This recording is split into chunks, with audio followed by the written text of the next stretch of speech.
Parang kung minsan, gusto nating sabihin sa Diyos, Lord, pwede ba na ang paglilingkod sa iyo ay walang kahirap-hirap? Pwede bang gawin mong madali? Total, sa iyo naman kami naglilingkod eh.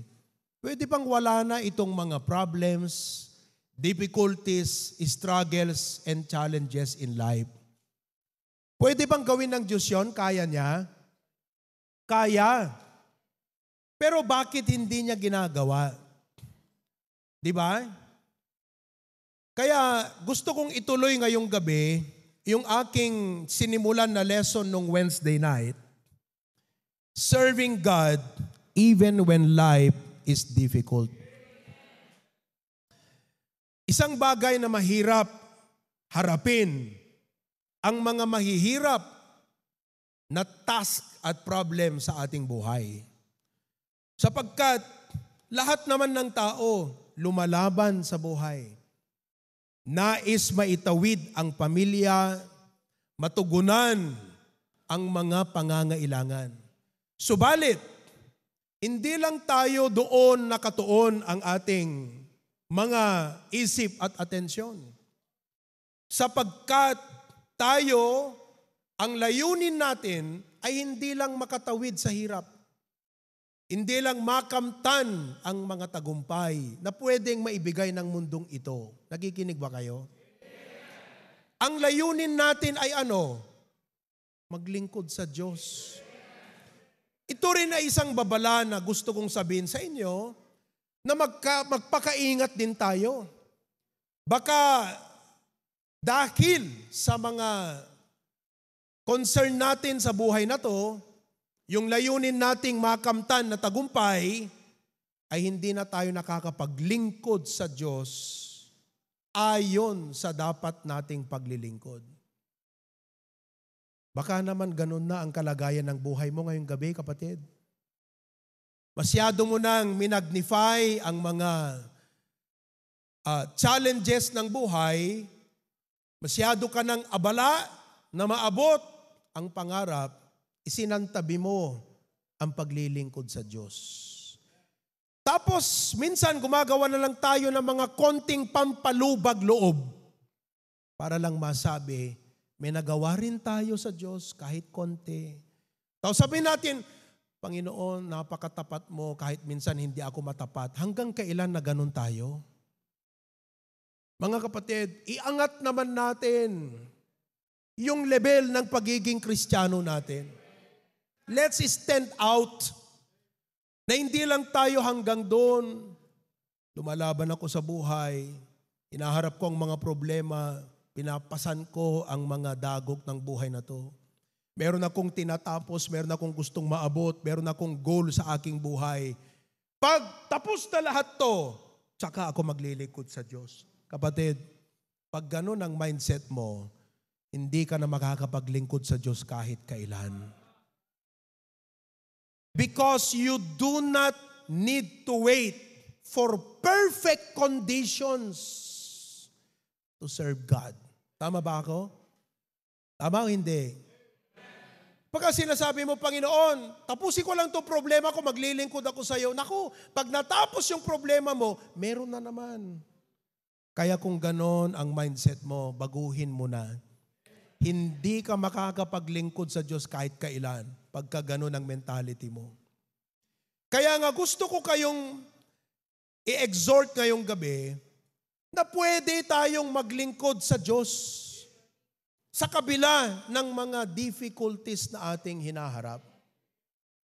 At gusto ko ring, let me take this even further. Hindi lang po sa usaping posibleng makapaglingkod sa Diyos kahit may difficulty, gusto ko ring ipaalala sa inyo, design ng Diyos talaga yon. Design talaga ng Diyos.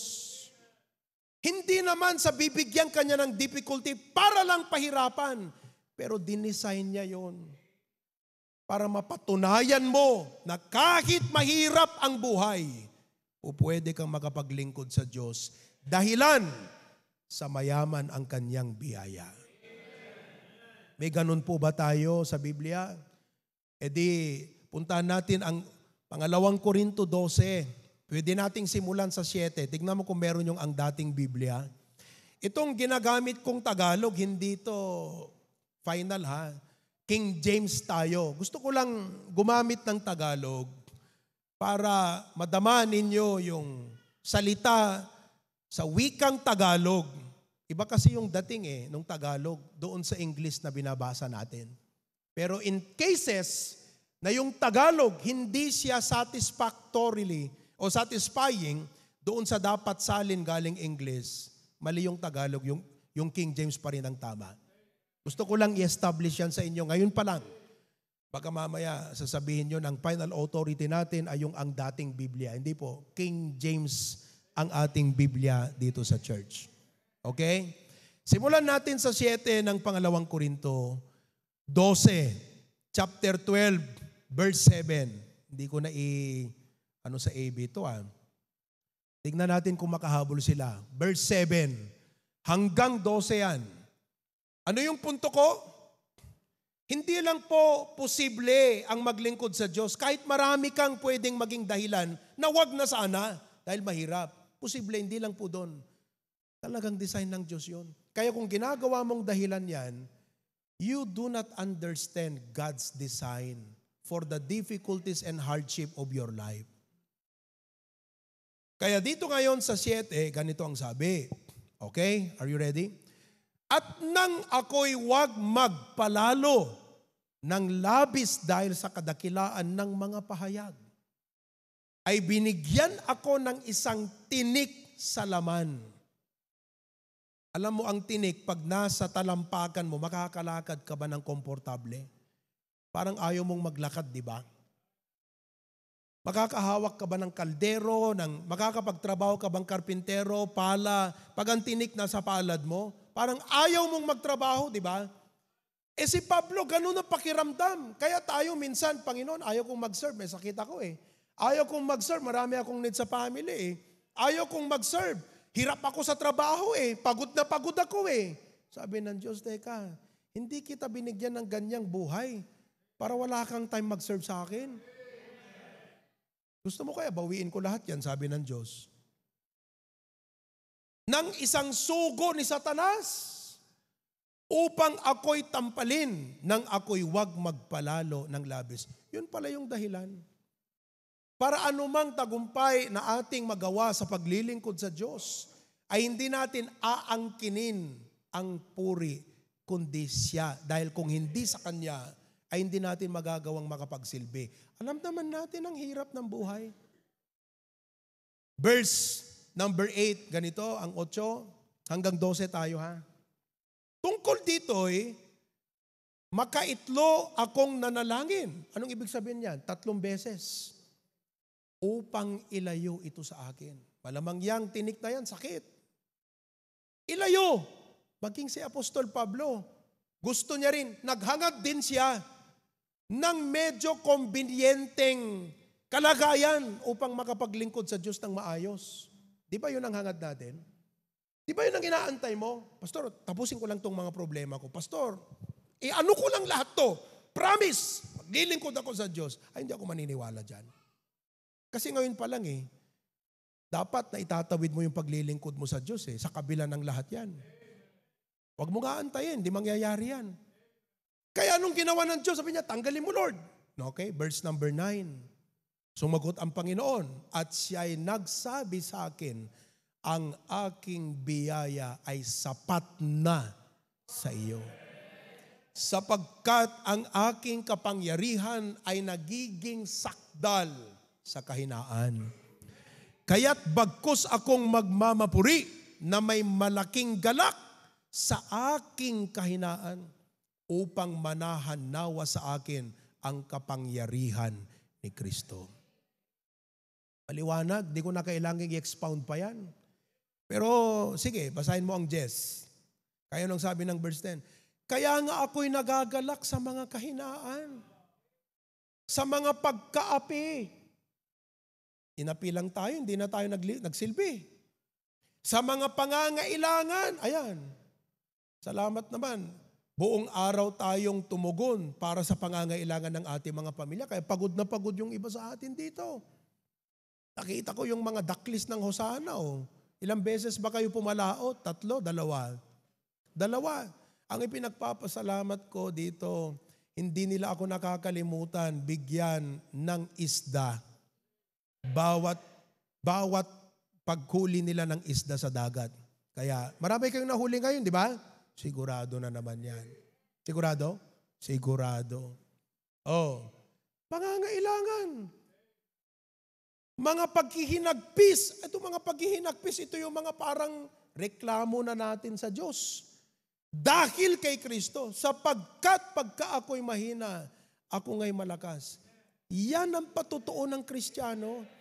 Hindi niya inaantay na malutas at mawalang problema habang sa kalagitnaan ng kanyang hinaharap ay nakakapaglingkod siya sa Diyos. Sa anong dahilan? Sa biyaya ng Panginoon. Paliwanag. That's why we should serve God even when life is difficult, mga kapatid. Ngayong gabi, nais ko po kayong bigyan ng 5 hamon.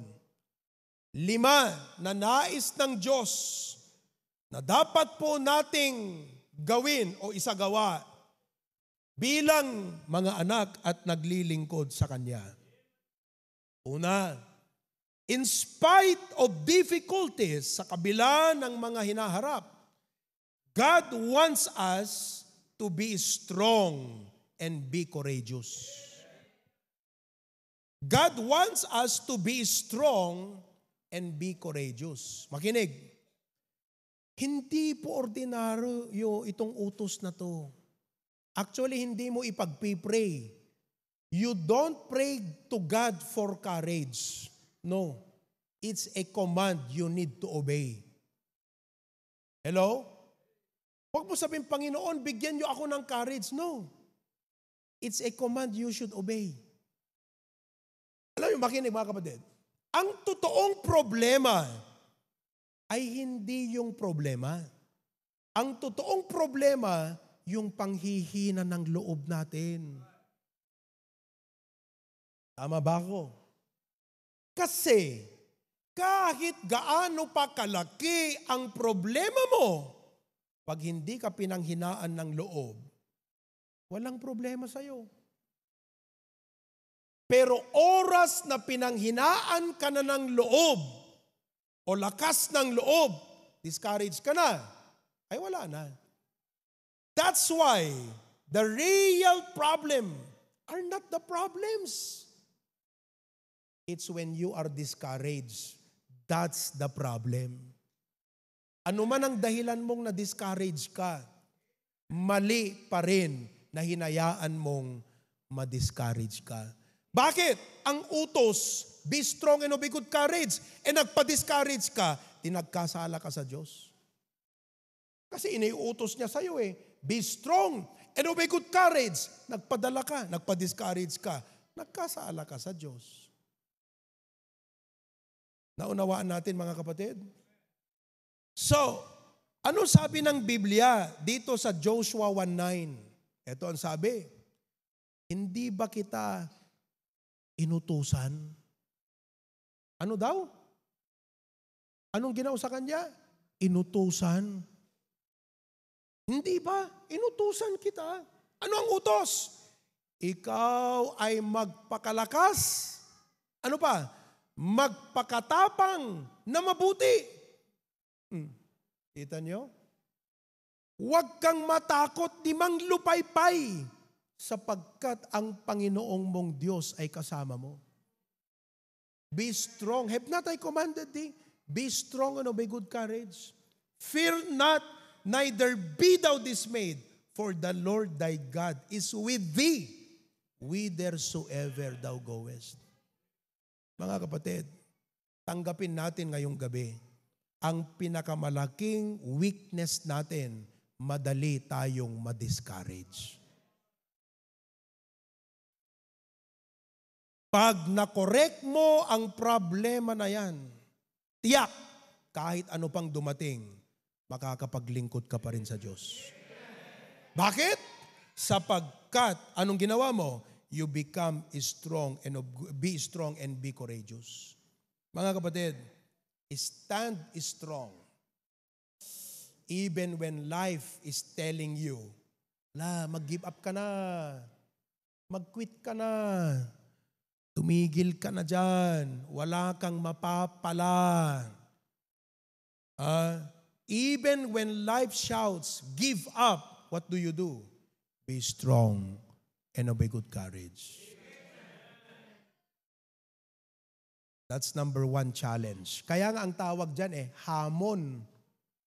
May choice ka namang ma-discourage na lang ng tuluyan. Pero sabi ng Diyos, wag.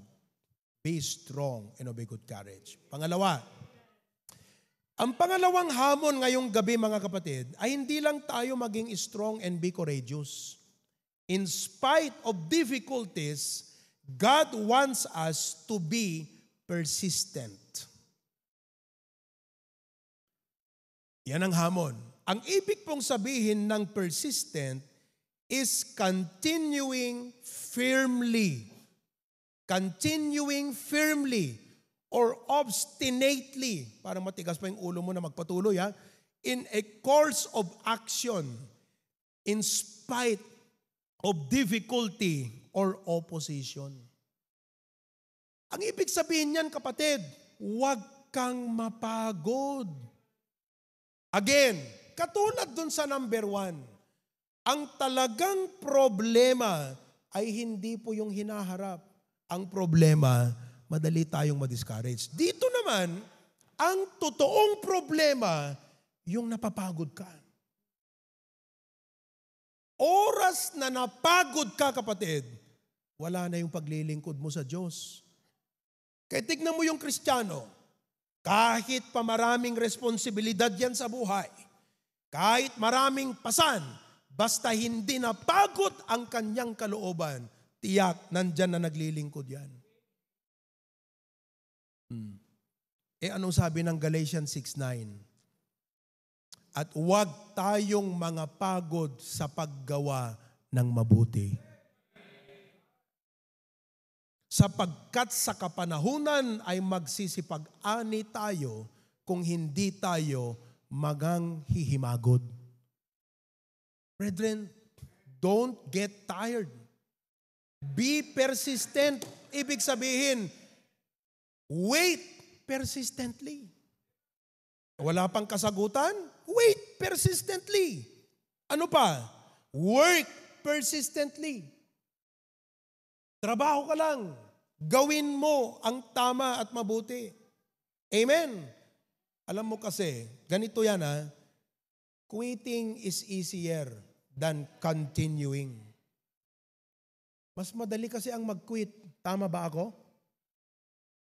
Sino sa inyo nag-quit na minsan? Alam mo yung ibig sabihin ng silent quitting? Ang silent quitting, nag-a-attend ka pa rin sa church, but for the sake of your comfort and peace, di ka na nag-i-involve. That is silent quitting. Andiyan ka pa rin sa church, but for the sake of your comfort. Kasi masyado na akong grabe, ang dami ko ng responsibilidad. Nagtatrabaho ako, may pamilya ako, nag-aaral ako. May trabaho pa ako habang nag-aaral. Tapos ang daming mga dinedemand na ministry. Tapos pagka minsan, di ba, ang dami ko pang mga challenges sa buhay, mga problema. Kaya for the sake of my peace and comfort, wag na lang ako muna mag-involve. Ang tawag dyan, silent quitting. Nag-quit ka na, silently nga lang. At madaling gawin yan sa isang Kristiyano. Maybe some Christians are guilty of silent quitting. That is a sin because you are not obeying the command of God. Ang utos ng Diyos sa iyo, magpatuloy ka nag-quit ka o di nagkasala ka. Hello? Kaya mga kapatid, alam ko na mas marami tayong mga dahilan para sabihin na natin, di ba pastor, kung ikaw ang nasa sitwasyon, hindi ka magkukwit. Alam ko. Pero ang utos ng Diyos ay utos niya, huwag kang mapagod. Alam nyo kasi, ang Christian life, uphill. Alam nyo yung ibig sabihin ng uphill? Tuktok ng bundok. Amen? Hindi, ang ibig sabihin ng uphill, paakyat. Hindi pa namin napunta ni minsan yung Buddha doon sa Hong Kong. Dapat nung nandun si Daniel, pumunta kami dapat doon yung Buddha. 268 steps. Pag umaakyat ka, nasa kalagitnaan ka, dinapagod ka, di ba? Parang gusto mo nang bumalik. Pero ito ang tatandaan mo. Ang reward, wala doon sa babalikan mo, nandun sa pupuntahan mo. Ang Christian life, ganun din. Pag nag-quit ka, walang reward doon, walang blessing doon. Ang totoong blessing nasa hinaharap, kaya magpatuloy ka lang dapat. Tuloy mo. Huwag mong hayaang mapagod ka. Pastor, paano hindi ako mapapagod? Puro ganito. Paano kasi? Alam mo kung bakit napapagod ka? Hinahayaan mong mapagod ka. Bakit hindi mo hayaang mabago? Ano ba sa Tagalog yung renew? Ha? Ba't hindi? Mga kapatid, tignan mo wala kang problema kung meron kang gasolina Ang problema kung konti na lang yung gasolina mo, malayo pa yung pupuntahan mo. Di ba? Minsan sasabihin natin, malapit na akong mapuno. Ba't mo kasi hahayaang mapuno ka? Ang sabi ng Bible, pour out your heart to the Lord. Malapit na akong mag-quit, mapapagod na ako. Pwede ka namang magpa-renew sa Lord. Ang sabi ng Isaiah 40:31, but they that wait upon the Lord shall renew their strength. They shall mount up with wings as eagle. They shall run and not be weary. They shall walk and not faint. Anong gagawin mo daw? Wait upon the Lord. Ang trabaho kasi ng waiting upon the Lord, una, pour out your heart to God. Panginoon, pagod na pagod ako buong mag-araw na to. Pero hindi pwedeng hindi ako mag-attend sa prayer meeting. Kaya pwede ba, Lord? Tulungan mo ako. The Lord will renew your strength. Ngayon, pag hindi ka nag-attend sa kadahilan ng pagod ka buong maghapon, nagkasala ka sa Diyos. Kasi hinayaan mong mapagod ka. Samantalang ang sabi ng Diyos, let us not be weary. Naintindihan niyo mga kapatid? Reward is ahead. Pangatlo na challenge. May natututunan ba kayo? Ano ang unang hamon? Be strong. Ano ang problema? Madali tayong ma-discourage. Pangalawa, persistent. Ano ang problema? Madali tayong mapagod. Kaya next time na dumarating yan sa'yo, alalahanin mo ang mensaheng ito. Pangatlo, ang hamon number 3 is, in spite of difficulties, God wants us to be growing and be fruitful. Yan. God wants us to be growing and be fruitful. Anong ibig sabihin nung growing, mga kapatid? Ibig sabihin, nag-i-improve ka pa. Anong ibig sabihin ng fruitful? Nakakapag-produce ka pa ng result. Nangyari ba ito sa Biblia, mga kapatid? Ito, mag-reflect tayo dito sa buhay ni Joseph. Si Joseph, pagkatapos na ng lahat, karoon siya ng anak, 2. Pinangalanan niya ng Manase at Ephraim. Alam niyo kung bakit? Basahin natin. 41:51. At tinawag ni Jose ang pangalan ng panganay na Manases, sapagkat ipinalimot ng Diyos sa akin ang lahat ng aking kapagalan at ang buong bahay ng aking ama. Alam niyo ang ibig sabihin yan? Naaalala ko pa rin ang mga nangyari, pero nakalimutan ko ang sakit ng mga nangyari sa akin. kung hanggang ngayon hindi mo makalimutan ang sakit, nako, hindi ka makakapaglingkod sa Diyos ng maayos. Kasi pwede. Sabi nila, forgive and forget. Okay. You cannot forget. But every time you remember, it does not sting anymore. Yun ang totoong forgiveness. Kahit sabihin pa nating nagpatawad tayo, kung sa every time na maalala natin, the sting is still there, you've not truly forgiven. Bakit? Nung pinatawad ka ba ng Diyos, hanggang ngayon, dala mo pa rin ang condemnation, the sting of death? Hindi na. Nung sinabi ng Panginoon, it is finished. And the moment na tinanggap mo si Jesus, yung kaparusahan mo, kinalimutan na ng Diyos yun. The sting of that sin is gone forever. Yan ang dapat nating tutunan. Kaya tayo nahihirapan sa paglilingkod. Kasi hindi po natin natutunan to sa biyaya ng Panginoon. Nung pangalan nung pangalawa, 52, anong sabi naman? At ang ipinangalan sa ikalawa ay Ephraim. Sapagkat ako'y pinalago ng Diyos sa lupain ng aking kadalamhatian. Tanong, sa panahon ba na ikaw ay may mga pinagdadaanan, andyan ka pa rin ba sa ministry mo? Masasabi mo ba ito? Alam mo, nung ako ay may pinagdadaanan, nadagdagan palalo ang ministry ko, masasabi mo ba yan? Yan po ang ibig sabihin yan, kapatid. Ang nais ng Diyos, ang kanyang design, habang may pinagdadaanan ka, lalong lumalago ka.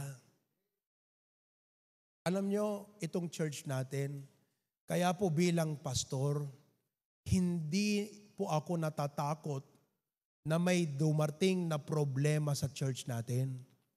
Dahil alam ko na sa bawat problemang dumarating sa church, mas lalong lumalago ang HBBC. Totoo yan. Lalong-lalo na kung may mga miyembrong umaalis, may mga miyembro na nagbibigay sakit at umaalis palalo. Sabi ko, Lord, alam ko naman papalitan mo naman yan, mas marami pa. Kaya mga kapatid, pag-aralan natin, imbes na maging bitter ka, na nung dumadaan ka sa problemang yan, ayun, silent quitter ka. Doon ka lang sa likod. Kung magpa-participate dito. Silent quitter ang tawag doon. Nag-quit ka lang, quit ka na, silently lang. Imbes po na ganun. Panginoon, ayokong maging bitter sa aking kalagayan. I want to grow better. Yan ang gusto ng Diyos. Every time we become bitter, we are sinning against God. Pastor, ba't mo pinaulit-ulit yung sinning na yan? Ang hirap na nga, tapos sasabihin mo pang nagkasala para humingi ka ng tawad sa Panginoon. Hello? At magpakumbaba tayo, Panginoon, patawad. Mali pala, mali. Ganito pala ang tama. Amen ba mga kapatid? Kaya ngayong gabi, pwede ba nating masabi yan? Ako, may kukwento ko sa church natin yan.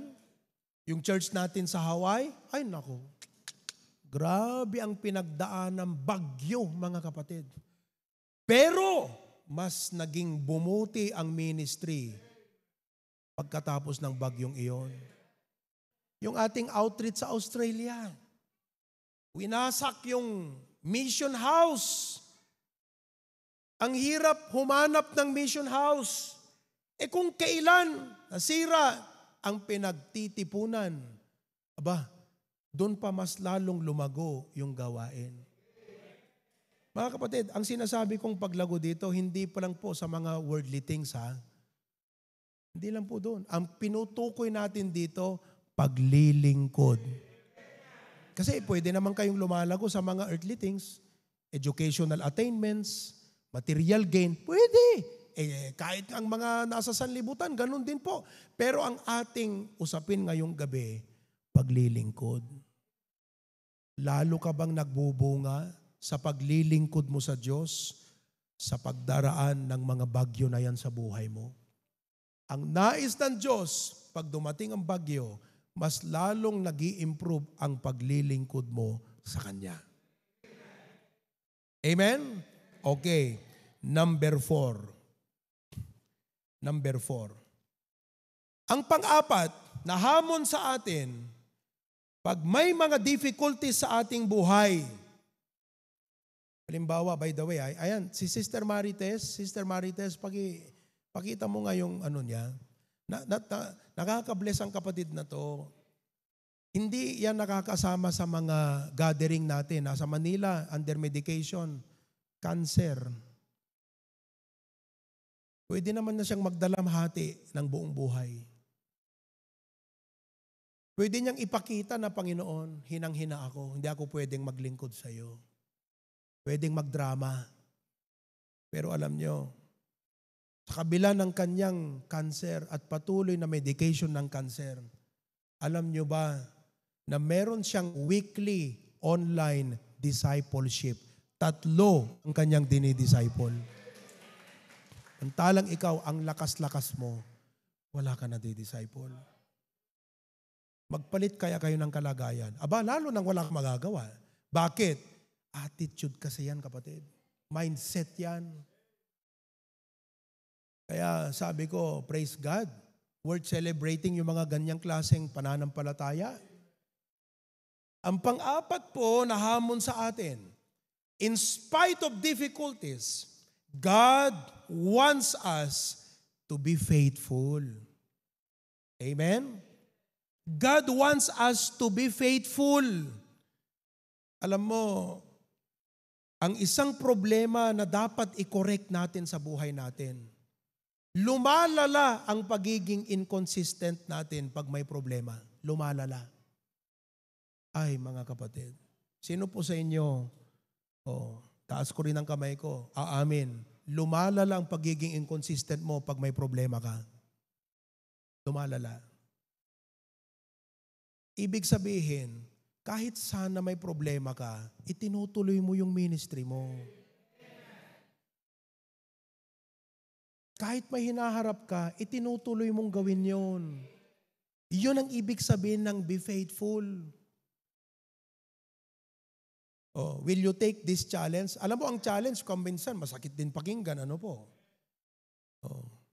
Pero, alam nyo, ang consistent kasi maaasahan eh. Ayan ang gusto ng Panginoon, di ba, yung maaasahan? Alam nyo ang prayer ko? Sabihin natin, Panginoon, gawin mo akong isang maasahang lingkod po ninyo. Tingnan nyo, 1 Corinto 4:2. Ano sabi? At ang katiwalay dapat maging tapat. Anong ibig sabihin ng katiwala? Hindi ba pag kayo binigyan ng ministry, ipinagkatiwala yan? Ano ang nais ng Diyos? Kaya nga po, sa introduction, nilay down ko itong mindset na to. Hindi lang po posible na makapaglingkod tayo maging tapat kahit may problema. Design talaga ng Diyos yun. Sapagkat susubukin tayo na sa mga mahirap, para sa atin mahirap, pero yung sasabihin mo, Panginoon, hindi pwedeng, hindi ko magawa yung ministry ko. Gagawin ko pa rin kahit mabigat na ang puso ko. Kahit may problema ako. Kahit umiiyak ka pa. Nandyan ka pa rin at ginagawa mo yung ministry. Pero pag drinamahan natin ang Diyos, sinabi natin, Lord, sana maintindihan mo ako. Sabi ng Panginoon, hindi ka mapagkatiwalaan. Kaya nga design eh. Sana po, itong lesson na to, sabihin na nating mabigat. Talaga, kasi hindi lalalim ang spiritual life mo pag hindi ka makapakinig ng ganito. Kailan ba ginawa mo to sa Panginoon? Kung minsan kaya mong gawin to sa tao, kahit hindi mo na kaya, kinakaya mo dahil yung tao mahalaga sa'yo. Ang Diyos ba hindi mahalaga? Di ba niya deserve?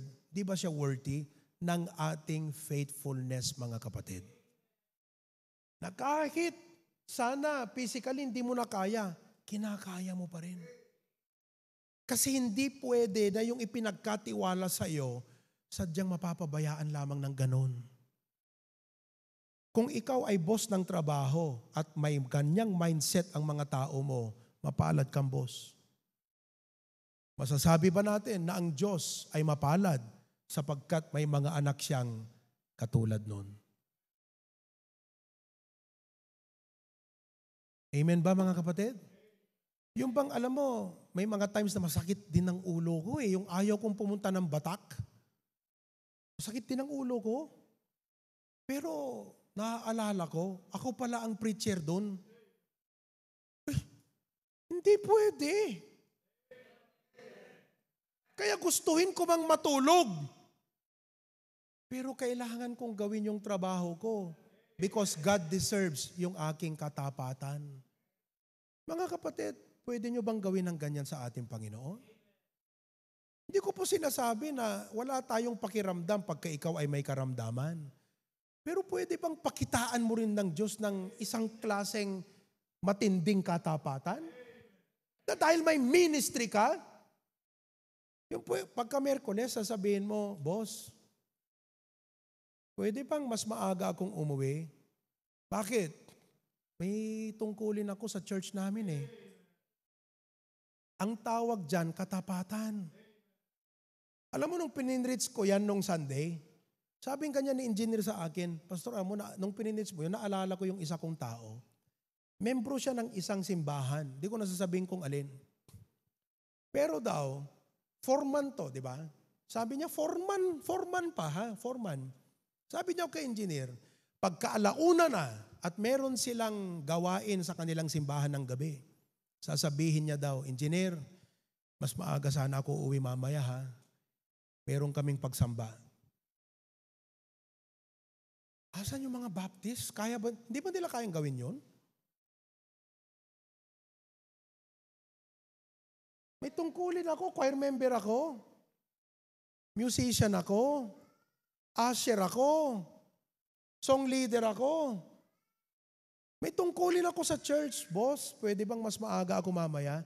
May tungkulin ako eh. Hindi ka magpapabaya sa gawain mo. Kaya nga, ulitin mo yung 1 Corinthians 4:2, ano sabi? At ang katiwala,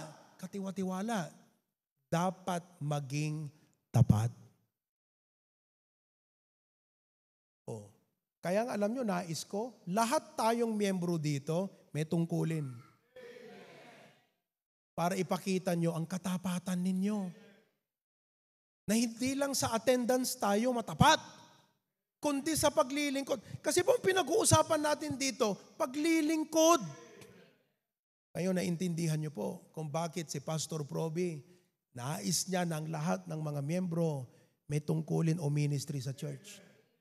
Oh, nung linggo, pinababa ko na yung mga ibang AB. Nandito na sila sa baba. Kasi gusto ko na malakas ang kanta natin pag congregational singing. Ngayon, bakante yun. Kung si Carlo, gusto niyang matuto, bakit hindi? Isa lang ang gusto ko, Carlo, maging tapat ka. You should be here 30 minutes before the time. Pastor, nandun pa ako nagtitindan yan. Bahala ka. Diskartehan mo, marunong ka namang dumiskarte, di ba? Pero yung gawain mo, yun ang idiskartehan mo, hindi lang yung pansarili mo. Mga kapatid, develop faithfulness. Huwag pabayaan yung ating tungkulin. Yung ministry, huwag na lang yung hindi mo ginawa yun, tapos ganun lang. Mga kapatid, pakita natin sa Panginoon. Amen?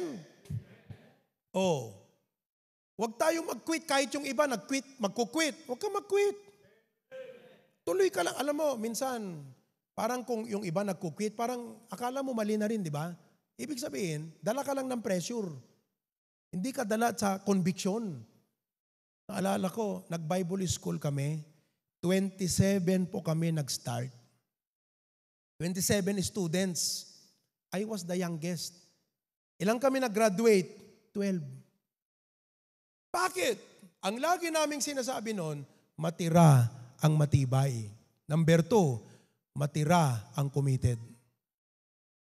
Sa awa po ng Panginoon sa kanyang biyaya, mula first year ko hanggang fourth year, hindi ko naisip mag-quit. Ang palagi kong motto noon, forward ever, backward never. Hindi po, habang tumataas yung level ko sa college, Bible college, lalong humihirap. Bakit? First year pa lang ako sa Bible school, pulpit supplier na po ako ng pasukin. Second year ako sa Bible school, madali na yan sa akin ngayon kasi nag-mature na ako eh. Kung 15 years old ako noon. Imagine, I was 15 years old. Second year ako sa Bible college. Pumasok ako ng high school, third year. Tapos, in-appoint na po ako ni Pastor June na maging pastor ng pastor. Ibig sabihin, in charge na po ako sa church. Madali po yung mag-prepare lang ng message. Every Sunday na mag-preach. Pero yung pastoran mo ang isang church ay ibang responsibilidad. Naalala ko nga tinakbo ko pa yung aking sarili sa ospital dahil nagkakaroon na pala ako ng heart, anong tawag doon? Irregular rhythm of the heart. Because I was so loaded. But I made sure, hindi ko napabayaan ang Bible school ko.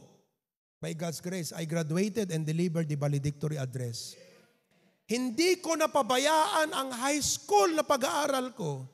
Sa biyaya ng Diyos, nakarating pa tayo ng Amerika. At hindi ko rin pinabayaan yung ministry ko bilang pastor. Nag-graduate po kami, 12 na lang. By God's grace, lahat po ng 12 na yan, nasa ministry lahat. Ilan kaming pastor ngayon?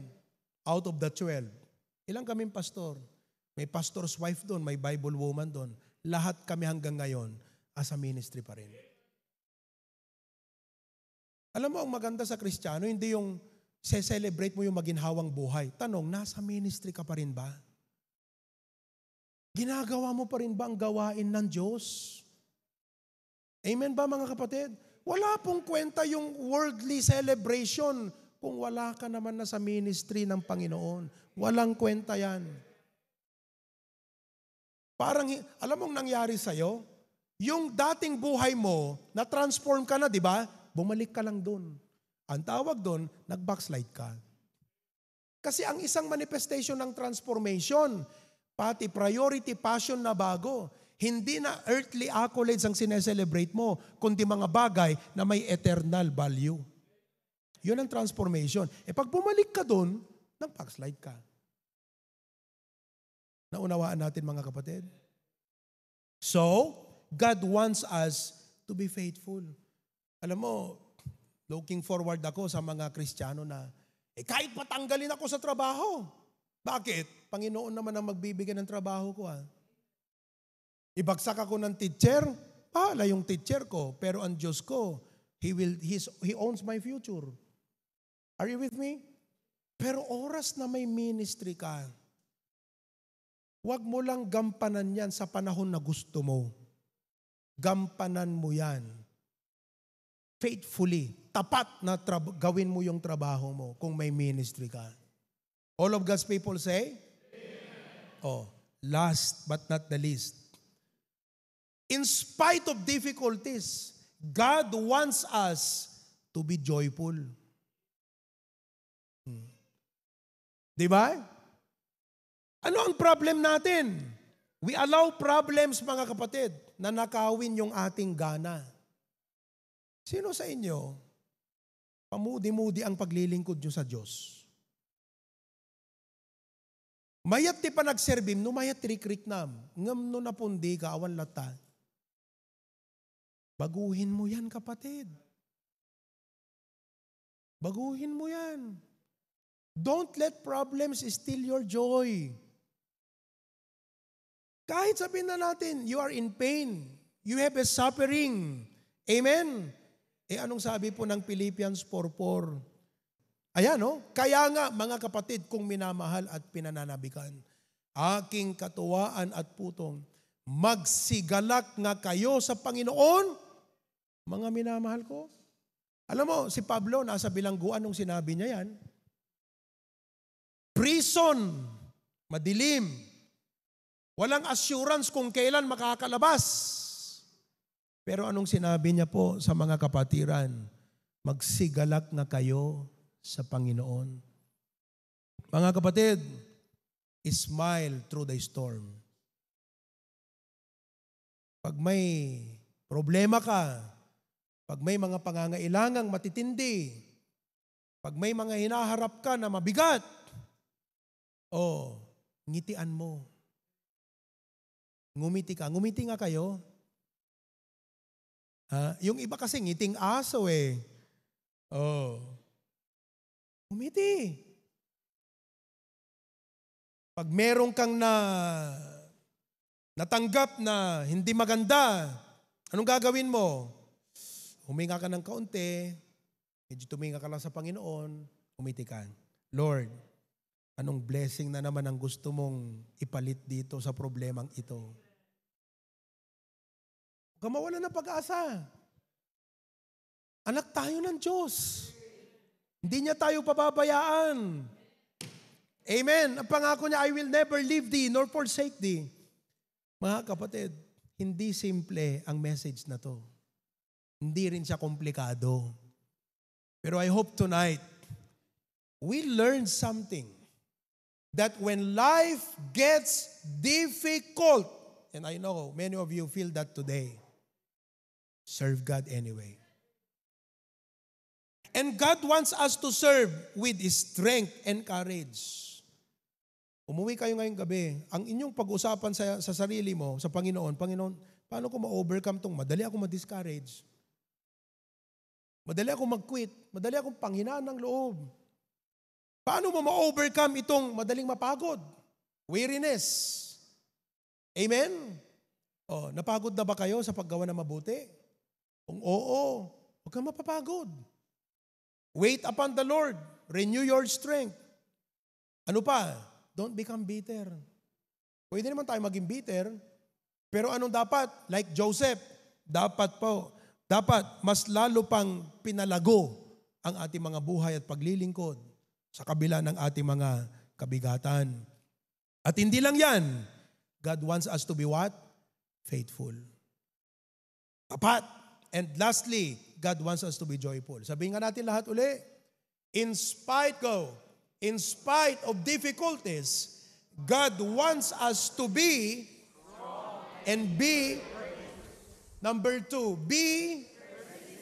3, 4, and last. Aantayin ko ang inyong mga realizations mamaya. So I hope tonight, through this message, however it was preached in the power of the Holy Spirit, I hope somehow you felt healing in your heart. I hope somehow you felt some deliverance from wrong mindset, from the oppressive, deception of the enemy, and you felt renewed to serve God in spite of difficulties. All of God's people say, Amen. Panginoong Diyos, marami pong salamat sa mensahe na iyong pinarating sa amin ngayong gabi. Pwede naman naming hingin na, Lord, sana walang kahirap-hirap ang paglilingkod. Sana madali lang kumita ng pera. Sana, Lord, walang sakit. Sana walang mga bagyo ng buhay. Pero Lord, ipinakita mo ngayong gabi na hindi lang posible ang maglingkod sa kabila ng may difficulty, kundi dinesign mo talaga na ganon. That's why you left us 5 challenge tonight. So I pray, dear Lord, that you will find us faithful in serving you. Lord, thank you that there is a sufficient grace from you. By your grace, we can fulfill our ministry. You deserve it, Lord. You are worthy of our service. Panginoon, salamat po. In Christ's name we pray. Everyone says,